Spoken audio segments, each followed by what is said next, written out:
Makan. Okey, terima kasih, Baba. Ya Allah. Siapa punya kerja ni? Siapa yang buat tu? Kau punya Momok? Jangan tuduh saya tahu, Kau bukan tanya saya. je. Tanya je. Oh Allah. Ini siapa punya kerja ni? Bulu burung pun ada. Ya Allah. Bukan saya, bukan saya. Makan je, kau jangan cakap banyak. Makan je. Dah makan je. Okey, terima kasih. Pergi makan. Momok makan je. Ayam Ada tadi. makan je. Apa yang ada makan? Jangan nak memilih. Nak ayam lah, apalah. Makanan tu kan ada. Kena kau tidur Hashim. Ayam kucing menangis ada ke? Kucing menangis. Baba. Apa saya pergi makan Pak Mok tu? Mimin. Ya. Momok Apa? tu? Pak Mok ni lah yang selalu melantak makan habis ni. Makanan budak-budak ni. Kau jangan main tuduh-tuduh aku, Ui, sedap betul aku terima menangis. Terima kasih, Baba. Pak Mok. Gumi.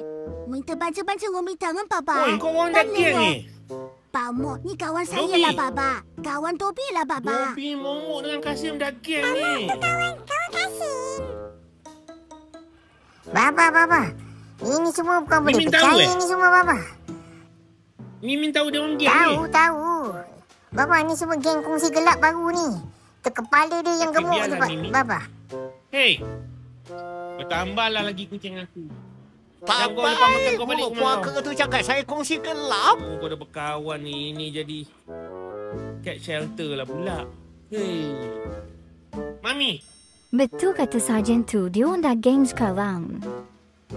Sampai hati kata ketua orang kongsi gelap. Siapa main tikus tu? Siapa punya kerja? Kami ni badannya besar. Tikus takut. Ha? Mami tahu siapa?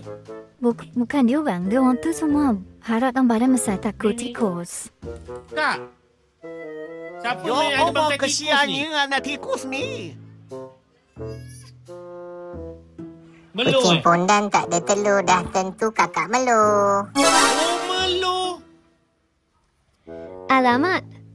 Janganlah marah, Baba. Melo. Janganlah bunuh tikus, kesian. Baba, tikus kena bunuh lah. Dia Melo. bahaya. Melo, janganlah bunuh-bunuh tikus lagi. Kesian tu anak lagi tu. Okeylah tu Kak Melo bunuh tikus bahaya. Dia.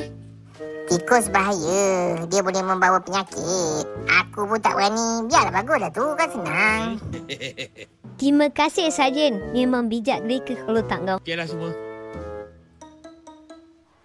Baba, ni kucing mana ni Baba bawa? Nanti makanan habis lah. Momok. Baba, ni momok ni, gemuk ni. Nusahkan dia. Buka pintu biar saya belasah Buka cepat sekarang biar saya belasah ni. Ali. Lambat. Baba, apa salih? Cakap orang gemuk. Dia pun gemuk. Baba tak mana pun. Hehehe.